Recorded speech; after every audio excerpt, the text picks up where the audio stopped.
México Bárbaro, John Kenneth Turner.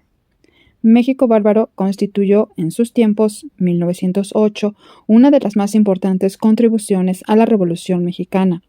John Kenneth Turner, reportero de The American Magazine, dio a conocer en sus crónicas y difundió en todo el mundo, pero principalmente en los Estados Unidos de Norteamérica, la verdad respecto de las condiciones que privaban en México bajo la dictadura de don Porfirio Díaz, hecho que debilitó considerablemente la capacidad de oposición de todas las fuerzas reaccionarias y conservadoras, tanto dentro como fuera de nuestro país.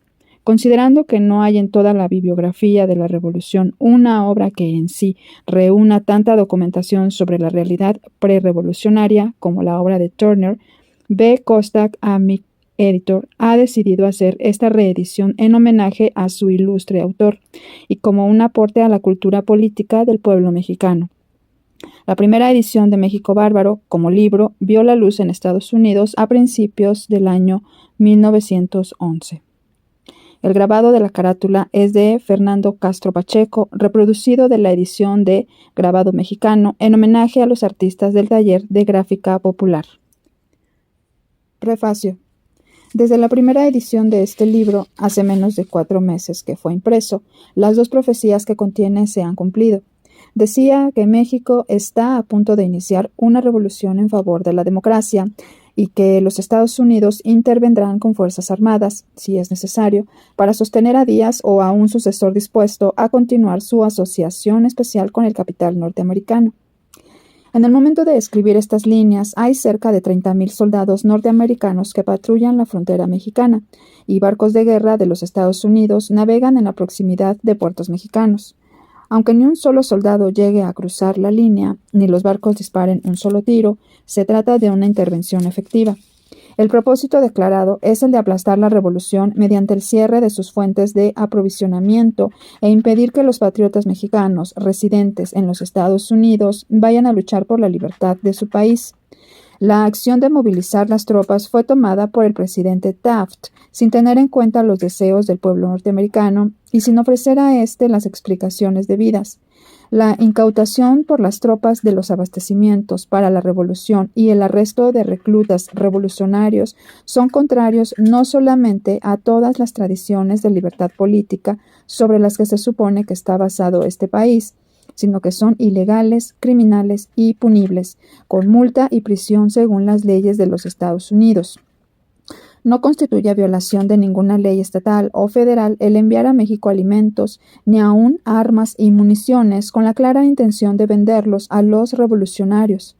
Sin la proclamación formal de la ley marcial, las autoridades militares no tienen el derecho de transgredir las leyes civiles, y si lo hacen están sujetas a multa y prisión por detención ilegal. En la frontera no se ha proclamado la ley marcial. Las autoridades militares a diario violan allí las leyes, pero las autoridades civiles están acobardadas. El pueblo está también acobardado y parece que las víctimas mexicanas o norteamericanas no obtienen compensación alguna. Por capricho del Ejecutivo se han subvertido la ley y la autoridad civil, y respecto a la situación mexicana, los Estados Unidos se han convertido en una dictadura militar tan siniestra e irresponsable como la del propio Díaz. ¿Y para qué se hizo todo esto? Para mantener una esclavitud más cruel que la que existió en nuestros estados del sur, para apoyar a una tiranía política 100 veces más injusta que aquella contra la que lucharon nuestros hombres del 76. Si se permite que de este modo continúe la política de la administración de Taft, tales propósitos serán alcanzados. Hasta ahora la revolución se ha retardado tanto que, aunque al fin gane, tendrán que morir muchos hombres buenos y valientes que de otra manera podrían vivir. El objeto de este libro ha sido informar al pueblo norteamericano acerca de los hechos ocurridos en México, con el fin de que pueda prepararse para impedir la intervención norteamericana contra una revolución cuya justicia es indiscutible. Hasta ahora, México Bárbaro ha fracasado en su propósito, pero ¿fracasará al final? ¿Está el pueblo norteamericano tan esclavizado en espíritu como físicamente lo están los mexicanos? En México, la protesta armada es la única protesta posible. En los Estados Unidos todavía existe cierto grado de libertad de prensa y de palabra. Aunque con incontables trucos y engaños los gobernantes norteamericanos consigan sustraerse a la voluntad de la mayoría, ésta todavía puede protestar. Y si la protesta es suficientemente ruidosa y sostenida, aún es capaz de hacer temblar a esos gobernantes. Protestad, pues, contra el crimen de la intervención, y si fuera necesario, para que los gobernantes escuchen, llevad esa protesta hasta la amenaza de una revolución aquí. La causa lo merece. John Kenneth Turner, Los Ángeles, California, 8 de abril de 1911. Capítulo 1. Los esclavos de Yucatán. ¿Qué es México? Los norteamericanos comúnmente llaman a México nuestra república hermana. La mayoría de nosotros la describimos vagamente como una república muy parecida a la nuestra, habitada por gente un poco diferente en temperamento, un poco más pobre y un poco menos adelantada, pero que disfruta de la protección de leyes republicanas. Un pueblo libre en el sentido que nosotros somos libres. Algunos que hemos visto el país a través de la ventanilla del tren o que lo hemos observado un poco en las minas o haciendas, describimos esta tierra al sur del río Bravo como regida por un paternalismo benevolente, en el que un hombre grande y bueno todo lo ordena bien para su tonto pero adorado pueblo. Yo encontré que México no era ninguna de esas cosas. Descubrí que el verdadero México es un país con una constitución y leyes escritas tan justas en general y democráticas como las nuestras, pero donde ni la Constitución ni las leyes se cumplen. México es un país sin libertad política, sin libertad de palabra, sin prensa libre, sin elecciones libres, sin un sistema judicial, sin partidos políticos, sin ninguna de nuestras queridas garantías individuales, sin libertad para conseguir la felicidad. Es una tierra donde durante más de una generación no ha habido lucha electoral para ocupar la presidencia, donde el poder ejecutivo lo gobierna todo por medio de un ejército permanente, donde los puestos políticos se venden a precio fijo. Encontré que México es una tierra donde la gente es pobre porque no tiene derechos, donde el peonaje es común para las grandes masas y donde existe esclavitud efectiva para cientos de miles de hombres. Finalmente, encontré que el pueblo no adora a su presidente, que la marea de la oposición, hasta ahora contenida y mantenida a raya por el ejército y la policía secreta, llegará pronto a rebasar este muro de contención. Los mexicanos de todas clases y filiaciones se hallan acordes en que su país está a punto de iniciar una revolución en favor de la democracia. Si no una revolución en tiempo de Díaz, puesto que éste ya es anciano y se espera que muera pronto, sí una revolución después de Díaz. Mi interés especial en el México político se despertó por primera vez a principios de 1908, cuando establecí contacto con 4 revolucionarios mexicanos que entonces se hallaban encerrados en la cárcel municipal de Los Ángeles, California. Eran 4 mexicanos educados, inteligentes, universitarios todos ellos, que estaban detenidos por las autoridades de los Estados Unidos bajo la acusación de planear la invasión de una nación amiga, México, con una fuerza armada desde territorio norteamericano. ¿Por qué unos hombres cultos querían tomar las armas contra una república? ¿Por qué necesitaron venir a Estados Unidos a preparar sus maniobras militares? Hablé con esos detenidos mexicanos. Me aseguraron que durante algún tiempo habían agitado pacíficamente en su propio país para derrocar sin violencia y dentro del marco constitucional a las personas que controlaban el gobierno. Pero por esto mismo, declararon, habían sido encarcelados y sus bienes destruidos. La policía secreta había seguido sus pasos, sus vidas fueron amenazadas y se había empleado toda clase de métodos para impedirles continuar su trabajo. Por último, perseguidos como delincuentes más allá de los límites nacionales, privados de los derechos de libertad de palabra, de prensa y de reunión, privados del derecho de organizarse pacíficamente para promover cambios políticos, habían recurrido a la única alternativa, las armas. ¿Por qué deseaban derrocar a su gobierno? Porque éste había dejado a un lado la Constitución, porque había abolido los derechos cívicos que, según consenso de todos los hombres ilustrados, son necesarios para el desarrollo de una nación, porque había desposeído al pueblo de sus tierras, porque había convertido a los trabajadores libres en siervos, peones y algunos de ellos hasta en verdaderos esclavos. ¿Esclavitud? ¿Quieren hacerme creer que todavía hay verdadera esclavitud en el hemisferio occidental? Respondí burlonamente. Bah, ustedes hablan como cualquier socialista norteamericano. Quieren decir esclavitud del asalariado o esclavitud de condiciones de vida miserables. No querrán significar esclavitud humana. Pero aquellos 4 mexicanos desterrados insistieron. Sí, esclavitud, dijeron, verdadera esclavitud humana. Hombres y niños comprados y vendidos como mulas, exactamente como mulas, y como tales pertenecen a sus amos. Son esclavos. ¿Seres humanos comprados y vendidos como mulas en América? ¿En el siglo XX? Bueno, me dije, si esto es verdad, tengo que verlo. Así fue como a principios de septiembre de 1908 crucé el río Bravo en mi primer viaje, atravesando las garitas del México Viejo. En mi primer viaje fui acompañado por L. Gutiérrez de Lara, mexicano de familia distinguida, a quien también conocí en Los Ángeles. De Lara se oponía al gobierno existente en México, hecho que mis críticos han señalado como prueba de parcialidad en mis investigaciones. Por el contrario, yo no dependí de Lara ni de ninguna otra fuente interesada para obtener información, sino que tomé todas las precauciones para conocer la verdad exacta por medio de todos los caminos posibles. Cada uno de los hechos fundamentales apuntados respecto a la esclavitud en México lo vi con mis propios ojos o lo escuché con mis propios oídos, y casi siempre de labios de personas quizás inclinadas a empequeñecer sus propias crueldades, los mismos capataces de los esclavos. Sin embargo, en favor del señor de Lara, debo decir que me prestó ayuda muy importante para recoger materiales, por su conocimiento del país y de la gente, por su simpática sociabilidad y, sobre todo, por sus relaciones personales con valiosas fuentes de información en todo el país. Con personas bien enteradas, estuve en condiciones de observar y oír cosas que son casi inaccesibles para el investigador ordinario. ¿Esclavitud en México? Sí, yo la encontré. La encontré primero en Yucatán.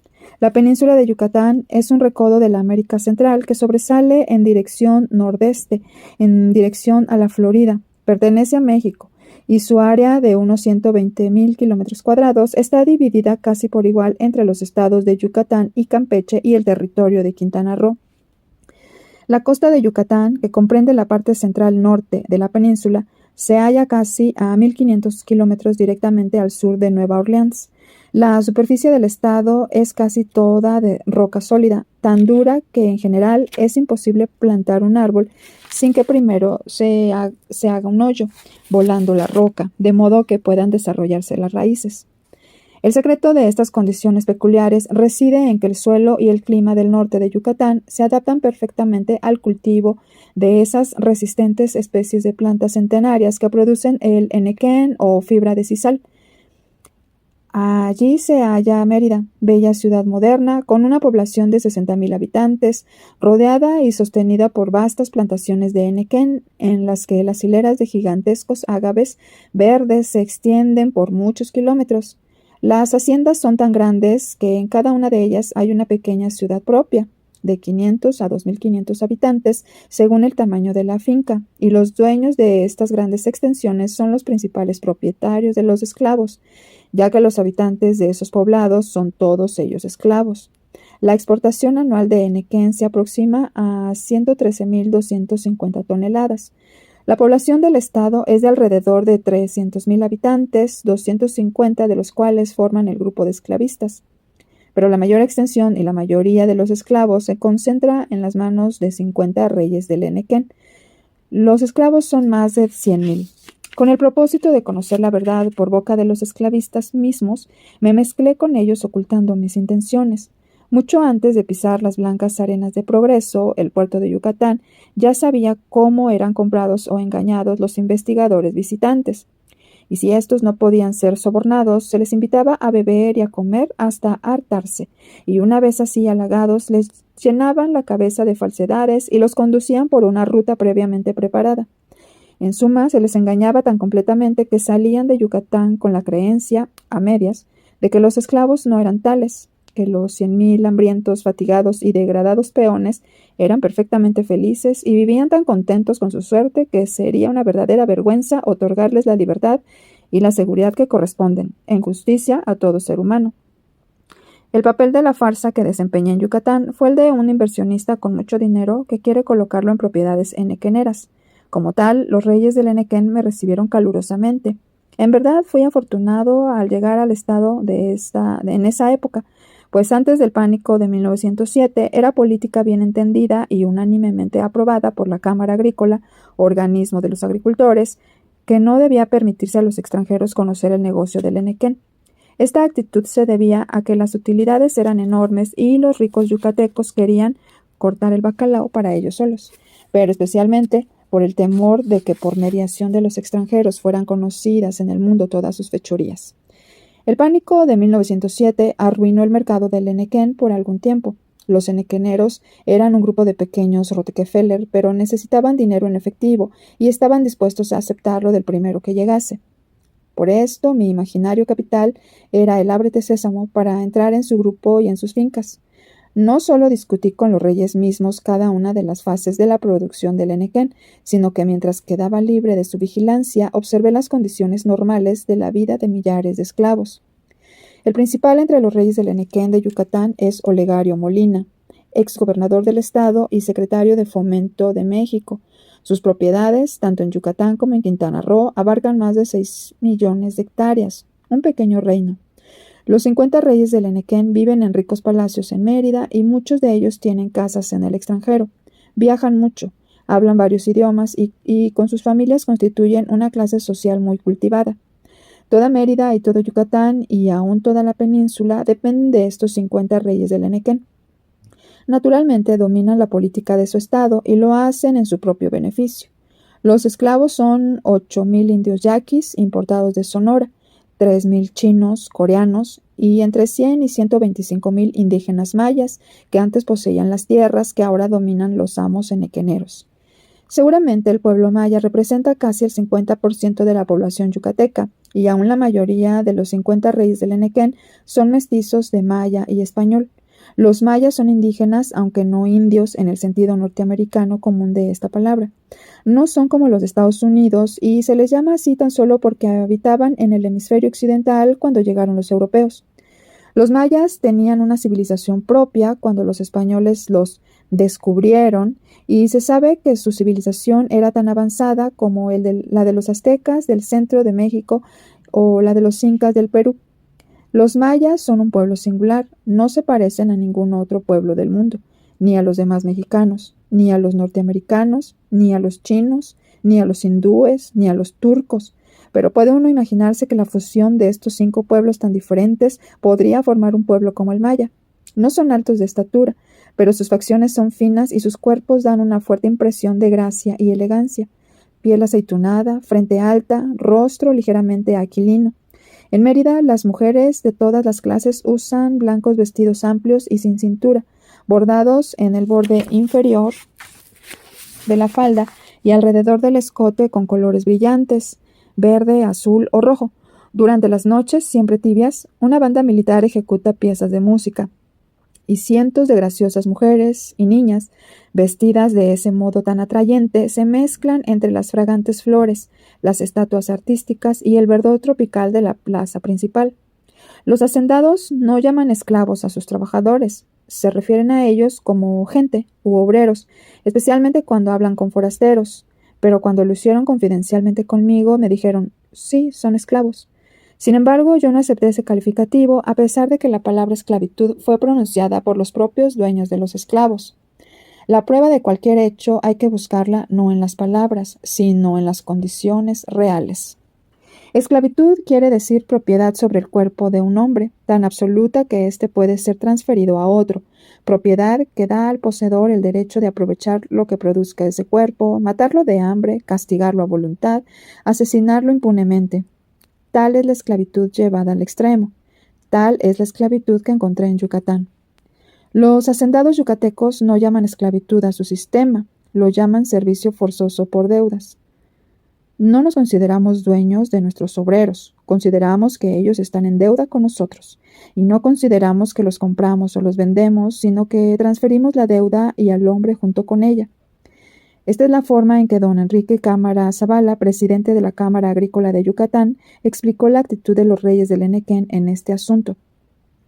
La esclavitud está contra la ley. No llamamos a esto esclavitud, me aseguraron una y otra vez varios hacendados. Pero el hecho de que no se trata de servicio por deuda se hace evidente por la costumbre de traspasarse los esclavos de uno a otro año, no sobre la base de que los esclavos deben dinero, sino sobre el precio que en esta clase de mercado tiene un hombre. Al calcular la compra de una hacienda, siempre se tiene en cuenta el pago en efectivo por los esclavos, exactamente lo mismo que por la tierra, la maquinaria y el ganado. El precio corriente de cada hombre era de 400 y esta cantidad me pedían los hacendados. Muchas veces me dijeron, si compra usted ahora es una buena oportunidad. La crisis ha hecho bajar el precio. Hace un año era de 1,000 pesos por cada hombre. Los yaquis son transferidos en idénticas condiciones que los mayas, al precio del mercado de un esclavo, aunque todos los yucatecos saben que los hacendados pagan solamente 65 pesos al gobierno por cada yaqui. A mí me ofrecieron yaquis a 400 pesos, aunque no tenían más de un mes en la región y, por lo tanto, aún no acumulaban una deuda que justificase la diferencia en el precio. Además, uno de los hacendados me dijo, no permitimos a los yaquis que se endeuden con nosotros. Sería absurdo suponer que la uniformidad del precio era debida a que todos los esclavos tenían la misma deuda. Esto lo comprobé al investigar los detalles de la operación de venta. Uno me dijo, a usted le dan con el hombre la fotografía y los papeles de identificación y la cuenta del adeudo. No llevamos rigurosa cuenta del adeudo, me dijo un tercero, porque no tiene importancia una vez que usted toma posesión del individuo. Un cuarto señaló, el hombre y los papeles de identificación bastan. Si el hombre se escapa, lo único que piden las autoridades son los papeles para que usted lo recupere. Una quinta persona aseguró, cualquiera que sea la deuda, es necesario cubrir el precio de mercado para ponerlo libre. Aunque algunas de estas respuestas son contradictorias, todas tienden a mostrar lo siguiente. La deuda no se tiene en cuenta una vez que el deudor pasa a poder del hacendado comprador. Cualquiera que la deuda sea, es necesario que el deudor cubra su precio de mercado para liberarse. Aún así, pensé, no sería tan malo si el siervo tuviera la oportunidad de pagar con su trabajo el precio de su libertad. Antes de la Guerra de Secesión en los Estados Unidos, aún algunos de los esclavos negros, cuando sus amos eran excepcionalmente indulgentes, estaban en posibilidad de hacerlo así. Pero encontré que no era esa la costumbre. Al comprar esta hacienda, me dijo uno de los amos, no tiene usted por qué temer que los trabajadores puedan comprar su libertad y abandonarlo. Ellos nunca pueden hacer eso. El único hombre del país de quien oí que había permitido a un esclavo comprar su libertad fue un arquitecto de Mérida. Compré a un trabajador en 1,000 pesos, me explicó. Era un buen hombre y me ayudó mucho en mi oficina. Cuando consideré que me convenía, le fijé determinado sueldo a la semana y después de 8 años quedaron saldados los 1,000 pesos y lo dejé ir. Pero nunca hacen esto en las haciendas. Nunca. De este modo supe que el hecho de que sea por deudas el servicio forzoso no alivia las penalidades del esclavo ni le facilita la manera de manumitirse, ni tampoco afecta las condiciones de su venta o la sujeción absoluta al amo.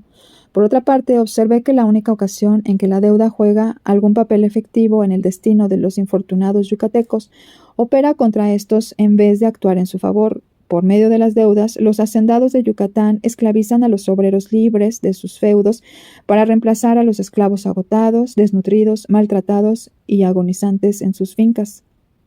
¿Cómo se recluta a los esclavos? Don Joaquín Peón me informó que los esclavos mayas mueren con más rapidez que nacen, y don Enrique Cámara Zavala me dijo que 2/3 de los yaquis mueren durante el primer año de su residencia en la región. De aquí que el problema del reclutamiento me pareciera muy grave.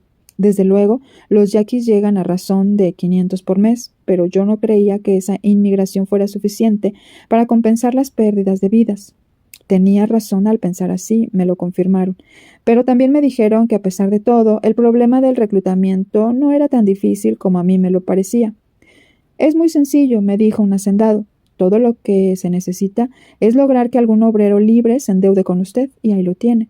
Nosotros siempre conseguimos nuevos trabajadores en esa forma.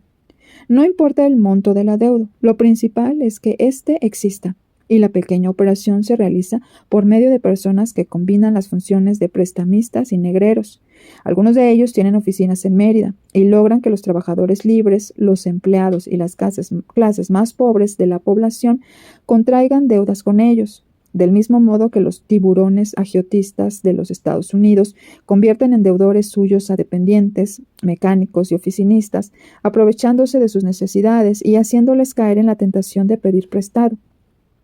Si estos dependientes, mecánicos y oficinistas norteamericanos residieran en Yucatán, en vez de verse tan solo perseguidos por uno de esos tiburones, serían vendidos como esclavos por tiempo indefinido, ellos y sus hijos, y los hijos de sus hijos hasta la tercera o cuarta generación, o más allá, hasta que llegara el tiempo en que algún cambio político pusiese fin a todas las condiciones de esclavitud existentes en México.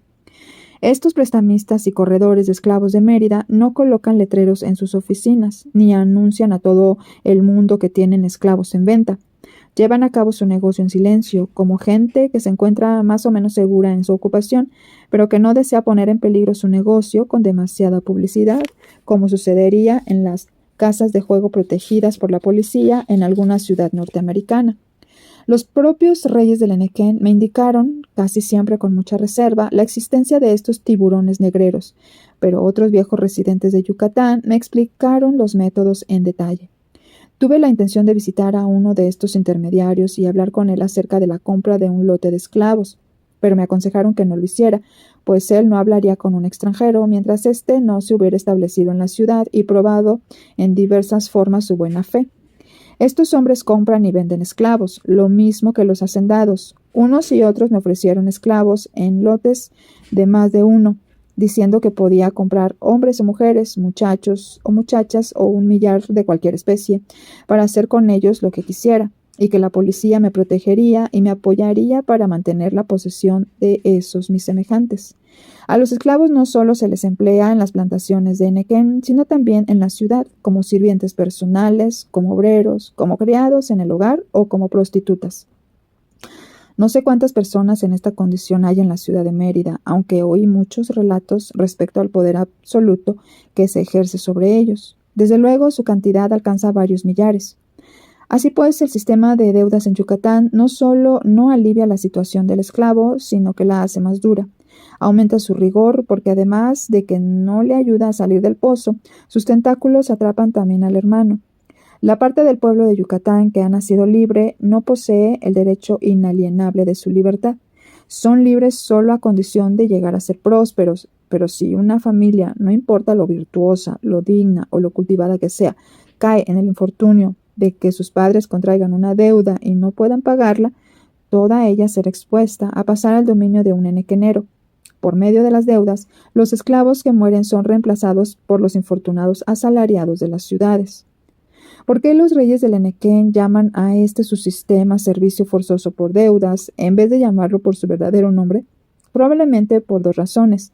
Porque el sistema es una derivación de otros menos rígidos, que era un verdadero servicio por deudas, y por el prejuicio contra la palabra esclavitud, tanto entre los mexicanos como entre los extranjeros.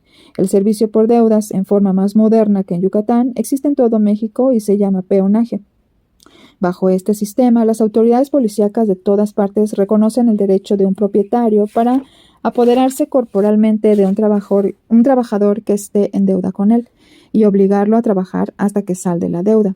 Normalmente, una vez que el patrón puede obligar al obrero a trabajar, también puede imponerle las condiciones del trabajo, lo cual significa que éstas sean tales que nunca permitirán al deudor liberarse de su deuda. Tal es el peonaje como existe por todo México. En último análisis, es esclavitud. Pero los patrones controlan la policía y la pretendida distinción se mantiene de todos modos. La esclavitud es el peonaje llevado a su último extremo, y la razón de que así exista en Yucatán reside en que, mientras en algunas otras zonas de México una parte de los intereses dominantes se opone al peonaje y, en consecuencia, ejerce cierta influencia que en la práctica lo modifica, en Yucatán todos los interesados que dominan la situación se dedican a la explotación del enequén, y cuanto más barato es el obrero, mayores son las utilidades para todos. Así, el peón se convierte en un esclavo. Los reyes del Enequén tratan de disculpar su sistema de esclavitud, denominándolo servicio forzoso por deudas. La esclavitud es contraria a la ley, dicen, está contra la Constitución. Cuando algo es abolido por la Constitución, puede practicarse con menos tropiezos que si se le da otro nombre. Pero el hecho es que el servicio por deudas es tan inconstitucional en México como la esclavitud. La pretensión de los reyes del Enequén de mantenerse dentro de la ley carece de fundamento. La comparación de los siguientes dos artículos de la Constitución mexicana prueba que los dos sistemas se consideran iguales. Artículo 1, fracción 1. En la República todos nacen libres. Los esclavos que entren al territorio nacional recobran, por ese solo hecho, su libertad y tienen el derecho a la protección de las leyes. Artículo 5, fracción 1, reformado. A nadie se le obligará a prestar trabajos personales sin la justa remuneración y sin su pleno consentimiento. El Estado no permitirá el cumplimiento de ningún contrato, convenio o acuerdo que tenga por objeto la merma, pérdida o sacrificio irrevocable de la libertad personal, ya sea por motivos de trabajo, educación o votos religiosos. No se tolerará ningún pacto en que un individuo convenga en su proscripción o exilio. De este modo, el negocio de los esclavos en Yucatán, llámese como se le llame, siempre resulta inconstitucional. Por otra parte, si se va a tomar como ley la política del actual gobierno, el negocio de la esclavitud en México es legal. En ese sentido, los reyes del Enequén obedecen la ley. El problema de si son justos o no queda a juicio de los moralistas más sutiles. Cualquiera que sea su conclusión, acertada o errónea, no cambiará ni bien ni mal la lastimosa miseria en que encontré a los peones de las haciendas enequeneras de Yucatán. Estos nunca reciben dinero, se encuentran medio muertos de hambre, trabajan casi hasta morir, son azotados. Un porcentaje de ellos es encerrado todas las noches en una casa que parece prisión. Si se enferman, tienen que seguir trabajando, y si la enfermedad les impide trabajar, rara vez les permiten utilizar los servicios de un médico. Las mujeres son obligadas a casarse con hombres de la misma finca, y algunas veces con ciertos individuos que no son de su agrado. No hay escuelas para los niños. En realidad, toda la vida de esta gente está sujeta al capricho de un amo, y si éste quiere matarlos, puede hacerlo impunemente. Oí muchos relatos de esclavos que habían sido muertos a golpes, pero nunca supe de un caso en que el matador hubiera sido castigado, ni siquiera detenido. La policía, los agentes del Ministerio Público y los jueces saben exactamente lo que se espera de ellos, pero son nombrados en sus puestos por los mismos propietarios. Los jefes políticos que rigen los distritos equivalentes a los condados norteamericanos, tan zares en sus distritos como Díaz es el zar en todo México, son invariablemente hacendados enequeneros o empleados de estos. La primera noticia que tuve del castigo corporal a los esclavos me la dio uno de los mismos de la cámara, una persona grande, majestuosa, con aspecto de cantante de ópera y con un diamante que deslumbraba como un sol colgado en la dura pechera de su camisa. Me contó un relato y mientras lo contaba se reía. Yo también reí, pero de distinta manera, sin dejar de comprender que el relato estaba hecho a la medida para extranjeros. «Ah, sí, tenemos que castigarlos», me dijo el gordo rey del Enequén. «Hasta nos vemos obligados a golpear a nuestros sirvientes domésticos en la ciudad. Es así su naturaleza. Lo piden. Un amigo mío, un hombre muy afable, tenía una sirvienta que siempre estaba con el deseo de ir a servir a otra persona. Por fin mi amigo vendió a la mujer y algunos meses más tarde la encontró en la calle y le preguntó si estaba contenta con su nuevo amo. «Mucho», respondió ella, «mucho. Es un hombre muy rudo y me pega casi todos los días». La filosofía del castigo corporal me la explicó muy claramente don Felipe G. Cantón, secretario de la Cámara. «Es necesario pegarles». «Sí, muy necesario», me dijo con una sonrisa, «porque no hay otro modo de obligarles a hacer lo que uno quiere». «¿Qué otro medio hay para imponer la disciplina en las fincas? Si no los golpeáramos, no harían nada». No pude contestarle. No se me ocurrió ninguna razón que oponer a la lógica de don Felipe, pues ¿qué puede hacerse con un esclavo para obligarle a trabajar sino pegarle? El jornalero tiene el temor de la desocupación o a la reducción del salario, amenaza que es mantenida sobre su cabeza para tenerlo a raya. Pero el esclavo vería con gusto el despido, y reducir su alimentación no es posible porque se le mataría. Por lo menos tal es el caso en Yucatán. Una de las primeras escenas que presenciamos en una finca enequenera fue la de un esclavo a quien azotaban. Una paliza formal ante todos los peones reunidos después de pasar lista en la mañana temprano. El esclavo fue sujetado a las espaldas de un enorme chino y se le dieron 15 azotes en la espalda desnuda con una reata gruesa y húmeda, con tanta fuerza que la sangre corría por la piel de la víctima. Este modo de azotar es muy antiguo en Yucatán y es costumbre en todas las plantaciones aplicarlo a los jóvenes y también a los adultos, excepto los hombres más corpulentos. A las mujeres se les obliga a arrodillarse para azotarlas y lo mismo suele hacerse con hombres de gran peso. Se golpea tanto a hombres como a mujeres, bien sea en los campos o al pasar lista en las mañanas. Cada capataz lleva un pesado bastón con el que pica, hostiga y golpea a su antojo a los esclavos. No recuerdo haber visitado un solo enequenal en que no haya visto esta práctica de picar, hostigar y golpear continuamente a la gente. No vi en Yucatán otros castigos peores que los azotes, pero supe de ellos. Me contaron de hombres a quienes se había colgado de los dedos de las manos o de los pies para azotarlos, de otros a quienes se les encerraba en antros oscuros como mazmorras, o se hacía que les cayeran gotas de agua en la palma de la mano hasta que gritaban. El castigo a las mujeres, en casos extremos, consistía en ofender su pudor. Conocí las oscuras mazmorras, y en todas partes vi las cárceles, dormitorios, los guardias armados y los vigilantes nocturnos que patrullaban los alrededores de la finca mientras los esclavos dormían. También oí que algunos agricultores tenían especial placer en ver cintarear a sus esclavos. Por ejemplo, hablando de uno de los más ricos terratenientes de Yucatán, un profesionista me dijo: el pasatiempo favorito de X consistía en montar en su caballo y presenciar la limpia, el castigo, de sus esclavos. Encendía su cigarro y cuando expulsaba la primera bocanada de humo, el látigo mojado caía sobre las desnudas espaldas de la víctima. Seguía fumando tranquilamente, muy contento, al mismo tiempo que los golpes caían uno tras otro. Cuando por fin le aburría la diversión, tiraba el cigarro y el hombre del látigo dejaba de golpear, ya que el final del cigarro era la señal para que acabasen los azotes. A las grandes haciendas de Yucatán se llega por vías de cauvil, de propiedad privada, construidas y explotadas especialmente en interés de los reyes del Enequén. La primera finca que visitamos es típica. Está situada a 20 kilómetros al oeste de Mérida. Tiene cerca de 30,000 hectáreas, 25% de ellas plantadas de Enequén y el resto son terrenos pastales abandonados. En el centro de la hacienda está el casco, que consiste en un patio en el que crece la hierba, alrededor del cual están los principales edificios: el almacén, la desfibradora, la casa del administrador, la del mayordomo primero, la de los mayordomos segundos y la pequeña capilla. Detrás de estos edificios están los corrales, los secaderos del Enequén, el establo, la cárcel, dormitorio y finalmente, rodeado todo ello, las hileras de chozas de una sola pieza, en pequeños espacios de terreno, en las que viven los esclavos casados y sus familias.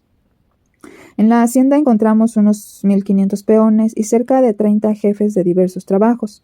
30 de los esclavos eran coreanos, unos 200 yaquis y el resto mayas. Estos últimos, a mi modo de ver, se distinguían de los mayas libres que yo había visto en la ciudad, principalmente por sus vestidos y por su apariencia general de descuido y fatiga. Indudablemente eran de la misma pasta. Sus vestidos eran pobres y estaban rotos, pero generalmente muy limpios. El vestido de las mujeres era de calicó y la camisa y el pantalón de los hombres de manta corriente, propia para los trópicos. Usan los pantalones recogidos en muchos casos hasta la rodilla. Sus sombreros son de palma y siempre andan descalzos. Unos 700 esclavos son hombres aptos para el trabajo y el resto mujeres y niños. 380 de ellos están casados y viven con sus familias en chozas de una pieza, construidas sobre pequeños lotes de unos 50 metros cuadrados, que a pesar de ser pedregosos y estériles, sirven a mujeres y niños para cultivar algo. Además del producto de su pobre huerto, cada familia obtiene diariamente crédito en la tienda de raya por valor de 25 centavos en mercancías. No se les paga en dinero. Todo es a crédito y este mismo sistema es el que prevalece en casi la mitad de las haciendas. La otra mitad se limita a entregar raciones, que viene a ser la misma cosa, pero algunos de los hacendados se apegan al sistema de crédito para mantener la apariencia de que pagan jornales. Inquirí sobre los precios de algunas mercancías de la tienda. Maíz, frijol, sal, chile, manta y cobijas era todo lo que había en ellas, y noté que tales precios eran altos. No comprendo cómo una familia pudiera vivir con las mercancías que le daban por valor de 25 centavos al día, sobre todo tratándose de gente que trabaja con intensidad. Los esclavos se levantan cuando la gran campana del patio suena a las 3:45 de la mañana y su trabajo empieza tan pronto como pueden llegar a la labor. El trabajo en los campos termina cuando ya no se puede ver por la oscuridad y en el casco prosigue a veces durante muchas horas en la noche. La labor principal de la hacienda consiste en cortar las hojas de henequén y limpiar el terreno de las malas hierbas que crecen entre las plantas. A cada esclavo se le señala como tarea cierto número de corte de hojas o de plantas que tiene que limpiar, y la tendencia del patrón es fijar cuotas tan altas que el esclavo se vea obligado a llamar a su mujer y a sus hijos para que le ayuden. De esta manera, casi todas las mujeres y niños de la hacienda pasan una parte de la jornada en el campo. Las mujeres solteras están todo el día en el terreno de labor, y cuando un muchacho llega a los 12 años, se le considera ya hombre de trabajo y se le fija una cuota que tiene que cumplir por sí solo. Los domingos no trabajan los peones para su amo. Pasan el tiempo ocupados en sus huertos, descansan o se visitan. Los domingos son los días en que los muchachos y muchachas se tratan y hacen sus planes para casarse. A veces se permite a los peones que salgan de la finca para visitar a los esclavos del vecino, pero nunca se les autoriza a casarse con gente de otras haciendas, porque eso ocasionaría que uno u otro de los propietarios tuviese que comprar a la mujer o al marido, lo cual crearía dificultades. Tales son las condiciones que en general prevalecen en todas las fincas henequeneras yucatecas.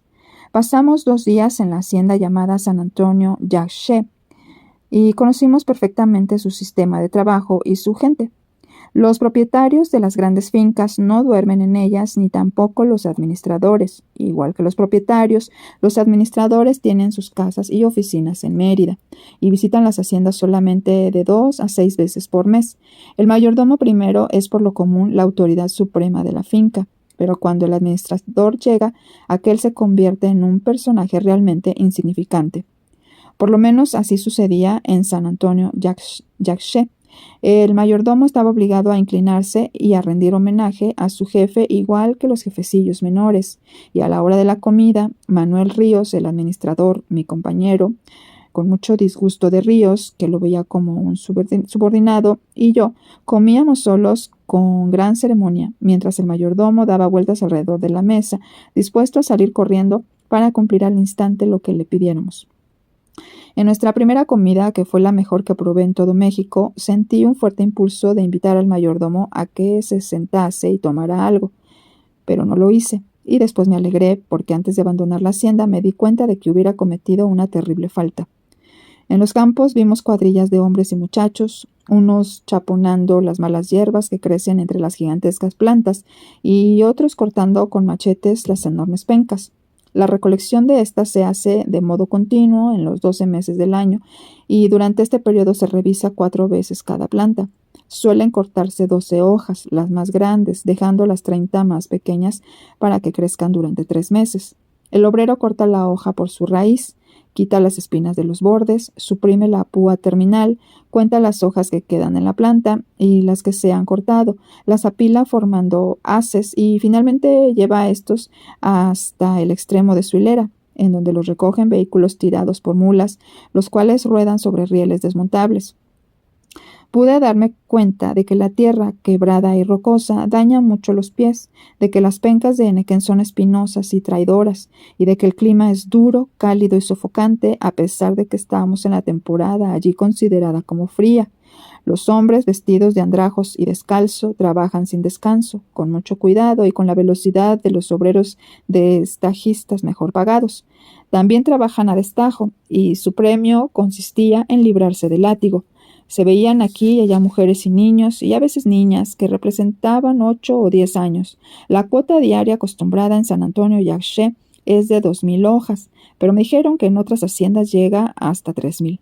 Las hojas de henequén, una vez cortadas, se llevan a un gran edificio construido en medio del casco de la finca, donde se elevan por medio de montacargas y se colocan en una banda móvil que las conduce a la desfibradora. Esta es una máquina con fuertes dientes de acero que raspan las gruesas hojas, de lo que resultan 2 productos: un polvo verde, que es desperdicio, y largas fibras como cabellos de color verduzco, que es el henequén. La fibra se lleva en un tranvía al secadero, donde adquiere el color del sol. Después se transporta en el tranvía, se prensa en pacas y pocos días o semanas más tarde el observador podrá verla en progreso. El puerto de Yucatán, a unos 35 kilómetros al norte de Mérida, donde se cargan en un buque generalmente británico.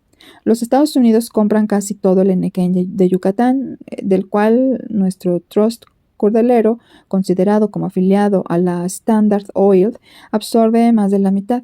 En 1908, el precio de la fibra del henequén en pacas era de 8 centavos por libra, y un tratante de esclavos me dijo que su costo de producción no era mayor de 1 centavo. Cerca de la desfibración vimos trabajando a muchos niños. En el patio de secado encontramos muchachos y hombres. Estos últimos me impresionaron por su indiferencia y su aspecto macilento y febril. La explicación me la dio el capataz. Cuando los hombres están enfermos, los dejamos trabajar aquí. Y agregó, a media paga.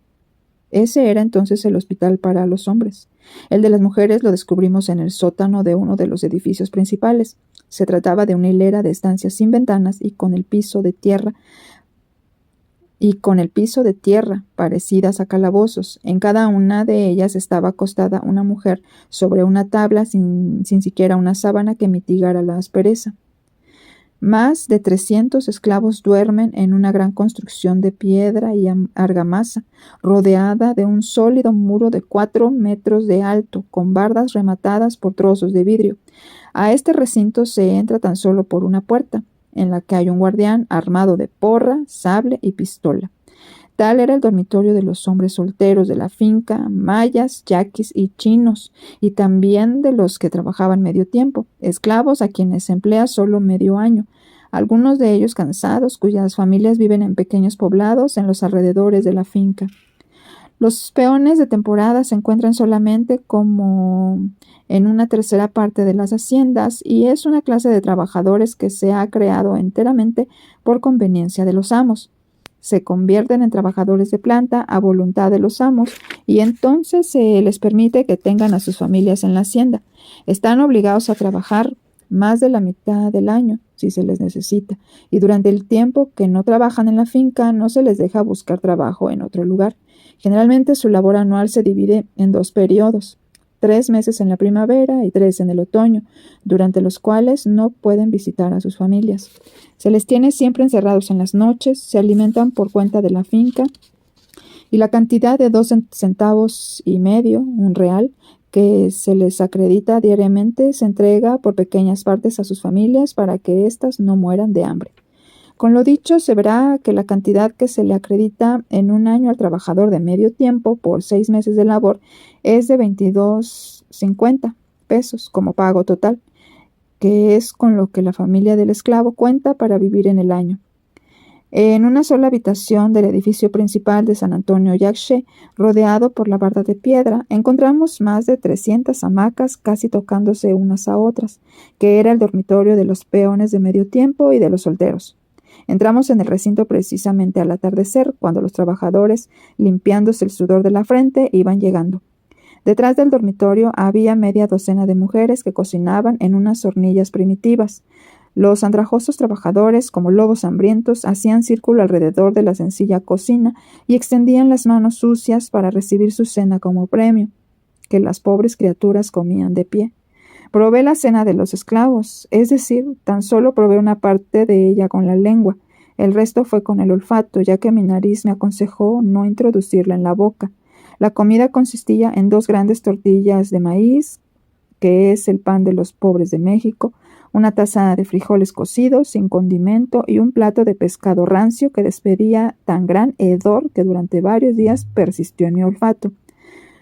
¿Cómo era posible que pudieran comer aquello?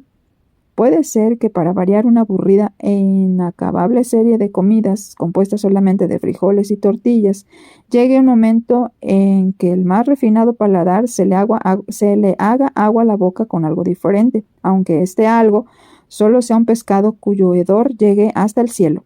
Frijoles, tortilla, pescado. Supongo que por lo menos podrán vivir con eso, reflexioné, siempre que las otras 2 comidas no les vaya peor. A propósito, dije, volviéndome al administrador que nos servía de guía, ¿qué es lo que se les da en las otras 2 comidas? ¿Las otras 2 comidas? El administrador quedó perplejo. ¿Las otras 2 comidas? No hay más comidas. Esta es la única que se les da. Frijoles, tortillas y pescado una vez al día y 12 horas de trabajo bajo el sol abrasador. Pero no, rectificó el administrador, se les da algo más, algo muy bueno, algo que pueden llevar al campo y comerlo cuando quieren. Aquí tiene usted. Y cogió de una de las mesas de las mujeres una cosa del tamaño de 2 puños y me la dio con aire de triunfo. Tomé en mis manos aquella masa redonda y húmeda, la pellizqué, la olí y la probé. Resultó ser masa de maíz medio fermentada y hecha bola con las manos. Esto era las otras 2 comidas, el complemento de la subsistencia, de los frijoles, de las tortillas y del pescado podrido que sostenía a los trabajadores durante todo el largo día. Me dirigí a un joven maya que chupaba cuidadosamente una espina de pescado. ¿Qué prefieres ser?, le pregunté. ¿Trabajador de medio tiempo o de tiempo completo? De tiempo completo, contestó rápidamente, y luego más bajo. Nos hacen trabajar hasta que casi nos caemos y después nos despiden para que nos pongamos fuertes otra vez. Si hicieran trabajar a los de tiempo completo como nos hacen trabajar a nosotros, se morirían. Venimos a trabajar voluntariamente, dijo otro joven maya, porque el hambre nos obliga, pero antes que termine la primera semana quisiéramos escapar, por eso nos encierran en la noche. ¿Por qué no se escapan cuando tienen ocasión de hacerlo?, pregunté. Digo, cuando lo sacan al campo. El administrador se había apartado de nosotros para regañar a una de las mujeres. No tiene objeto, respondió el joven con seriedad. Siempre nos agarran. Todos están contra nosotros y no hay dónde esconderse. Tienen nuestras fotografías, dijo otro. Siempre nos encuentran y entonces nos dan una paliza. Cuando estamos aquí queremos escapar, pero cuando nos llevan a la labor sabemos que la escapatoria es inútil. Más tarde conocería lo admirablemente adaptado que está el territorio yucateco para impedir la huida de los fugitivos. En aquella losa caliza no crecen frutas ni hierbas silvestres comestibles. No hay manantiales, ni sitio donde una persona pueda cavar un pozo sin dinamita y un taladro para roca. De modo que todo fugitivo con el tiempo tiene que llegar a una finca o a la ciudad y en un lugar u otro se le detiene para su identificación. Un trabajador libre que no lleva papeles para demostrar que lo es, está siempre expuesto a que lo encierren y a pasar grandes apuros para demostrar que no es esclavo o fugitivo. A Yucatán se le ha comparado con la Siberia rusa. Siberia, me han dicho algunos refugiados políticos mexicanos, es un infierno congelado. Yucatán es un infierno en llamas. Pero yo no encontré muchos puntos en común entre los dos países. Es cierto que los yaquis son desterrados, en cierto sentido, y además desterrados políticos, pero también son esclavos. Los desterrados políticos de Rusia no son esclavos. Según Kennan, se les permite llevar con ellos a sus familias, elegir su propia morada, vivir su propia vida, y a menudo se les entrega una cantidad mensual con la que se sostienen. Yo no puedo imaginar que la lejana Siberia sea tan mala como Yucatán. El esclavo de Yucatán no tiene hora para la comida, como la tiene el obrero agrícola norteamericano. Sale al campo en la madrugada y come por el camino su bola de masa agria. Agarra su machete y ataca la primera hoja espinosa tan pronto como hay luz suficiente para ver las espinas. Y no deja para nada el machete hasta el atardecer. Millares de grandes hojas verdes por día constituyen su tarea, y además de cortarlas, recortarlas y apilarlas, las tiene que contar, lo mismo que el número de hojas que quedan en cada planta, procurando estar seguro de que no ha contado muchas de más o de menos. Se estima que cada planta produce 36 pencas nuevas al año. 12 de estas, las más grandes, se cortan cada 4 meses, pero cualquiera que sea el número de las que se corten, tienen que quedar exactamente 30 después del corte. Si el esclavo deja 31 o 29, se le azota. Si no llega a cortar 2000, se le azota. Si no recorta bien la orilla de las hojas, se le azota. Si llega tarde a la revista, se le azota. Se le azota por cualquier otra falta que alguno de los jefes imagina que ha descubierto en su carácter o en su aspecto. Siberia, a mi parecer, Siberia es un asilo de huérfanos comparada con Yucatán. Una y otra vez comparé en la imaginación el estado de los esclavos de nuestros estados del sur antes de la guerra civil, y siempre resultó favorecido el negro. Nuestros esclavos del sur estaban casi siempre bien alimentados. Por regla general no trabajaban con exceso. En muchas de las plantaciones rara vez se les pegaba. De cuando en cuando era costumbre darles algo de dinero para pequeños gastos, y se les permitía salir de la finca por lo menos una vez por semana. Estos, como los esclavos de Yucatán, eran ganado perteneciente a la finca, pero a diferencia de aquellos, se les trataba tan bien como el ganado. En el sur, antes de la guerra, no había muchas plantaciones donde murieran más negros que nacían. La vida de nuestros esclavos negros no era tan dura, puesto que podían reír algunas veces y cantar. Pero los esclavos de Yucatán no cantan. Nunca olvidaré mi último día en Mérida. Mérida es probablemente la ciudad más limpia y más bella de todo México. Podría resistir la comparación de su blanca hermosura con cualquier otra en el mundo. El municipio ha gastado grandes sumas en pavimentos, en parques y en edificios públicos. Y por encima de todo eso, no hace mucho tiempo, los reyes del Enequén juntaron fuerte cantidad para mejoras extraordinarias. Mi última tarde en Yucatán la pasé recorriendo a pie o en coche el opulento barrio residencial de Mérida. Los norteamericanos podrán creer que no existe nada de arquitectura en esta pétrea península centroamericana. Pero Mérida tiene sus palacios de $1.000.000 como en Nueva York y posee miles de ellos entre magníficos jardines. Maravillosos palacios mexicanos, maravillosos jardines mexicanos. Un maravilloso parque de hadas nacido al conjuro de la esclavitud de mayas y de yaquis. Entre los esclavos de Yucatán hay 10 mayas por cada yaqui, pero la historia de los yaquis es la que más llamó mi atención. Los mayas mueren en su propia tierra, entre su propio pueblo, pero los yaquis son desterrados.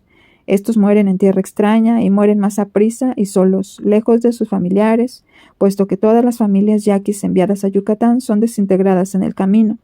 Los maridos son separados de las mujeres y los niños arrancados de los pechos de las madres.